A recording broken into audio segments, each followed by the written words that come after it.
Arizona. It's real hot if you've ever been over to Arizona. In this video, I'm going to list the top athletes that came from the Copper State. Randall McDaniel, 12-time Pro Bowl selection, 10-time All-Pro selection, Pro Football Hall of Fame. The first on our list, and quite possibly the most notable athlete in Arizona history, is NFL legend Randall McDaniel.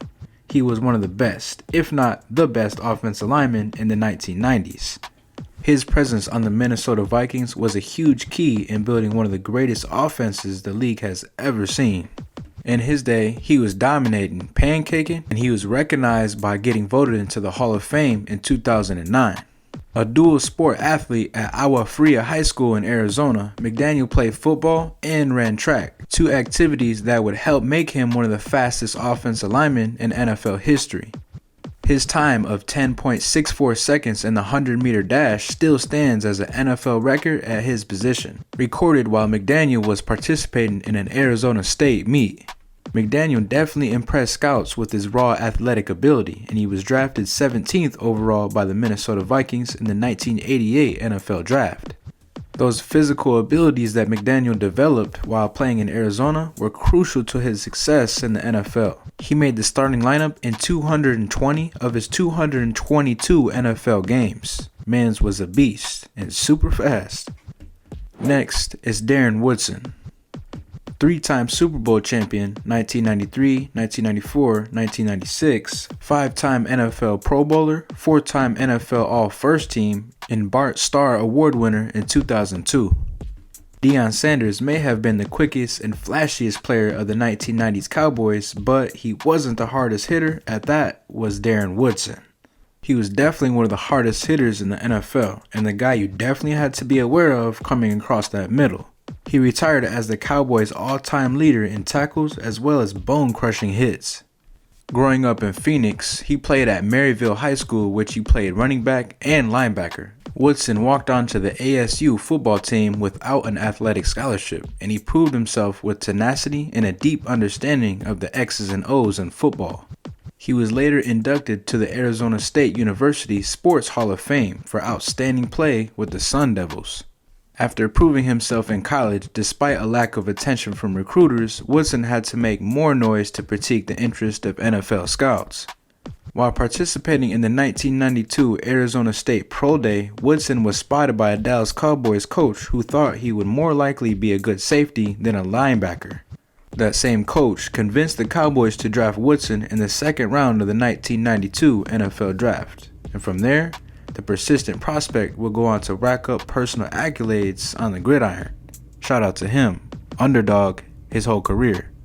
Now we have Kerri Strug, joined the U.S. Olympic team at just 14 years old. She was an Olympic gold medalist in team gymnastics in 1996, Olympic bronze medalist in team gymnastics in 1992, two-time silver medalist at World Championships in 1991 and in 1994. And a bronze medalist at World Championships in 1995. I mean, look at that footage. Very impressive. Growing up in Tucson, Strug started gymnastics at just the age of 3, and as a standout, she joined the U.S. Olympic team in 1992 in Barcelona, where she was just 14 years old and the country's youngest competitor. She is best known for her clutch performance at the 1996 Olympics in Atlanta, with a gold medal on the line against the Russians. In an all-around women's team gymnastics event, Strug took the stage with her team's last two attempts on the vault event. On her first attempt, she landed awkwardly and injured her ankle, apparently spelling disaster for the team's gold medal hopes. Strug would have to land on her second attempt on both her feet, and trust, she did not disappoint. After successfully landing 2 feet following the second vault attempt, she immediately began hopping on one leg before collapsing to her knees in pain. She secured the bag and won gold for the nation. Not only that, but that was one of the most iconic moments in Olympic history. Sean Elliott, 1999 NBA champ, 1989 John R. Wooden Award winner, 1989 AP Player of the Year, two-time NBA All-Star in 1993 and 1996. Elliott played 4 seasons with the Arizona Wildcats from 1985 to 1989. He currently holds the record for most career points by a University of Arizona basketball player. He holds that over some notable NBA players like Damon Stoudemire and Channing Frye. He also broke Kareem Abdul-Jabbar's record for all-time points scored in the Pac-10 Conference. After making a name for himself on the NCAA court, he would go on to spend most of his 12-year career in the NBA with the San Antonio Spurs.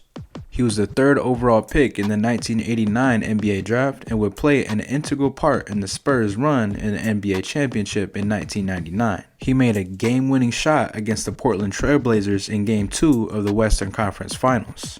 Dagger. Ian Kinsler, 2018 World Series champion, 4-time MLB All-Star, 2 Gold Glove Awards in 2016 and 2018. The Arizona Diamondbacks drafted Kinsler late in the 2000 MLB draft. However, he decided not to sign the contract and instead began his college baseball career at Central Arizona College. The Diamondbacks tried to draft him again the next year, and once again, he declined and returned to college for another year of athletic development. Once Kinsler was drafted in the 17th round of the 2003 draft by the Texas Rangers, he felt ready to make a run for the show. His first 2 years were spent in the minor league playing as shortstop, but then he switched to second base in 2005, and he set the stage for the rest of his career. Kinsler broke onto the MLB scene in 2006, and he started as a second baseman for the Rangers. Boy, he never looked back. Throughout his long MLB career, he earned a reputation as one of the game's best 5-tool players. That wraps it up. Those are the best athletes from the Arizona area. Give us a thumbs up, subscribe by the bell if you're new, appreciate the view. Wait. Yeah, subscribe. Over 70% of you watching my videos aren't subscribed, so go ahead and hit that button. But as always, thank you for watching.